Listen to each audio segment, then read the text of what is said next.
sebenarnya dia juga udah layak untuk didis, tidak pakai huruf apapun.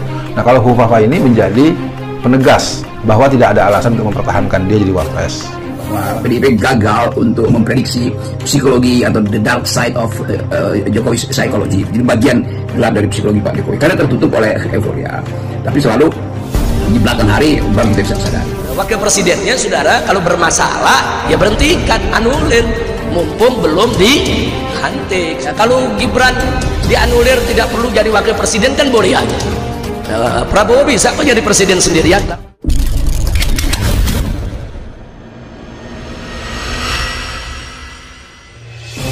Ketika semua orang menganggap bahwa sang Presiden Jokowi sangat kuat, yang dimana dianggap bisa mengendalikan demokrasi dengan tangannya sendiri, sukses membangun karir politik selama 20 tahun, mencitrakan dirinya sebagai orang yang merakyat dan sederhana, sabar dan tak ingin berkonflik secara terbuka, serta meraih banyak prestasi dengan gaya khas demokrasi yang unik. Namun di akhir masa jabatannya, kelakuan anak-anak Jokowi malah berbanding sebaliknya, yang dimana Gibran dimunculkan melalui akun Kaskus skandal Fufu Fapa yang isinya diduga julid dan menghina secara keras dan terang-terangan pada Prabowo sang presiden terpilih, dugaan isu gratifikasi jet pribadi Kaisang dan Bobi yang terus bergulir membuat nama Jokowi semakin terpuruk, yang seolah bahwa kartu mati Jokowi bukan di tangan Megawati, bukan di tangan gerakan mahasiswa, bahkan Mahkamah Konstitusi, tapi di tangan para anaknya sendiri. Lantas langkah apa yang akan diambil Jokowi, tim dan keluarga sebelum lengser, hingga para tokoh besar Islam menegaskan hal penting ini? Selengkapnya mari kita bongkar dengan menyimak sampai selesai agar tidak salah paham. Tidak usah ada akun Fufu Fapa pun, sebenarnya dia juga udah layak untuk didis. Nah, kalau Fufu Fapa ini menjadi penegas bahwa tidak ada alasan untuk mempertahankan dia jadi wapres. Mana mungkin seorang calon pemimpin publik di skala nasional, wakil presiden, tercatat biasa bicara cabul, tercatat rasis, tercatat menghina orang, tercatat itu pelanggaran HAM itu, dan tercatat juga mengabaikan prinsip-prinsip agama, menghina lembaga tertentu dengan kalimat-kalimat yang sangat tidak patut. Jadi intinya Gibran game over, sudah selesai.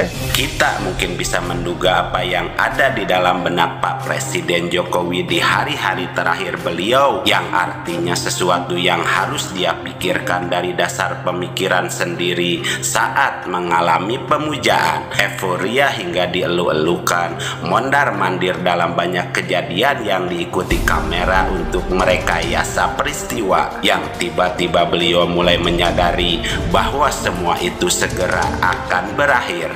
Namun yang terbaca dari Jokowi yang seolah-olah ingin dirawat dan disayangi oleh rakyat dan pemimpin yang akan meneruskan dirinya seperti Prabowo dan jajarannya, yang memang mulai terdengar Presiden Jokowi memuji-muji Prabowo yang seolah-olah minta disayangi oleh Prabowo, yang sebenarnya ini bukan soal sayang menyayang, tapi soal ketaatan di dalam bernegara yang tentunya hanya bisa diukurkan berdasarkan cinta pada hukum, pada konstitusi, pada hak asasi manusia dan lingkungan. Maka itulah isu sayang menyayangi pada publik. Seperti hal yang harus kita ingat bahwa banyak partai yang disandra oleh Presiden Jokowi karena kasus hukum, tapi Jokowi sendiri juga disandra oleh kasus-kasus konstitusional yang punya potensi untuk melanggar konstitusi yang dibuat sendiri, seperti soal Mahkamah Konstitusi yang meloloskan Gibran, akun Fufu Fapa yang heboh, hingga Mahkamah Agung yang minta dipoles soal undang-undangnya supaya bisa meloloskan Kaisang, hingga skandal jet pribadi yang pada akhirnya Jokowi juga merasakan mulai digerus oleh sejarah, kata Rocky Gerung. Semakin kita berupaya untuk menggali apa yang disembunyikan, semakin dia ditutupi itu.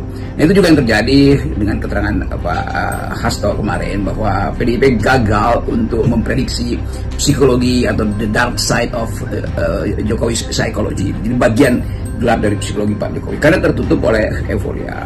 Tapi selalu Di belakang hari baru kita bisa sadar itu. Hitler juga adalah orang yang lemah lembut, tapi kemudian tumbuh jadi seorang yang bengis. Mungkin juga itu tidak diperiksa psikologinya. Tapi di dalam politik kan ada hal yang bisa kita ucapkan, tetapi tidak bisa kita periksa ucapan itu. Dan itu yang disebut sebagai, karena itu kemudian maksud saya Jokowi disebut sebagai man of contradiction, yang sebetulnya dari awal bisa kita deteksi dari narasi yang dia produksi. Nah, sebetulnya Pak Prabowo sendiri jadi capres sudah bagus, menang silahkan. Nah, tapi ada problem-problem di sekitar Pak Prabowo ini, yuk yang sama-sama kita beresin, saudara. Ya, kalau Gibran dianulir tidak perlu jadi wakil presiden kan boleh aja. Prabowo bisa kok jadi presiden sendirian, lalu nanti wakil presidennya bagaimana? Bisa dipilih oleh MPR, saudara. Wakil presidennya, saudara, kalau bermasalah ya berhentikan, anulir, mumpung belum dilantik, saudara. Apa perlu gelar pemilu ulang? Enggak usah pilpres ulang. Enggak perlu, saudara. Prabowo silakan dilantik, nanti wakilnya bisa dipilih oleh MPR, saudara.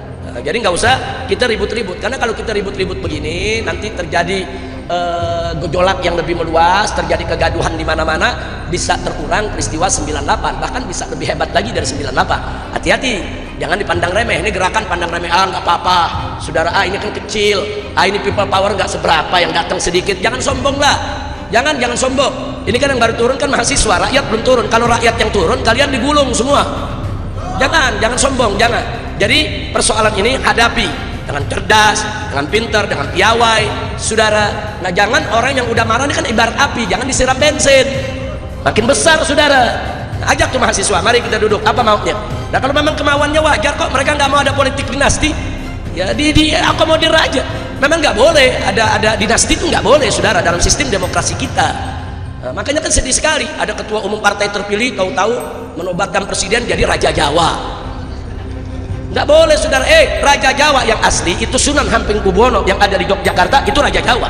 Orangnya sopan, saudara. Orangnya pinter, sopan, merakyat, dekat dengan masyarakat, keluarganya tidak sombong. Anaknya di jalanan tetap naik angkot, tetap naik beca, nggak naik jet pribadi, saudara. Itu Raja Jawa asli. Kalau yang ini si Firaun Jawa ini.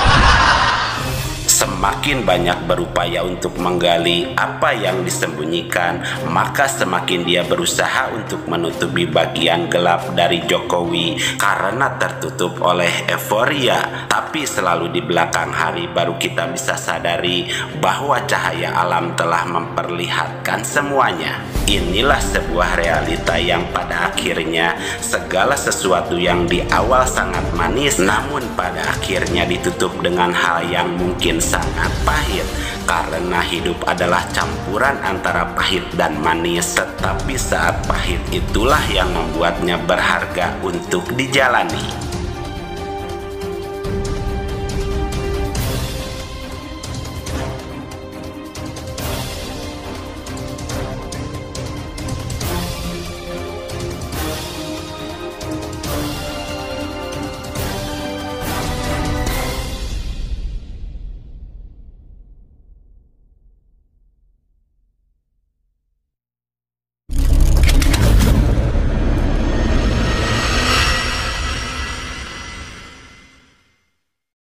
Harta yang kita cari pagi, petang, siang, dan malam itu belum tentu kita nikmati. Maka salah satu investasi akhirat sampai ke alam barzakh kita adalah pembangunan pondok pesantren.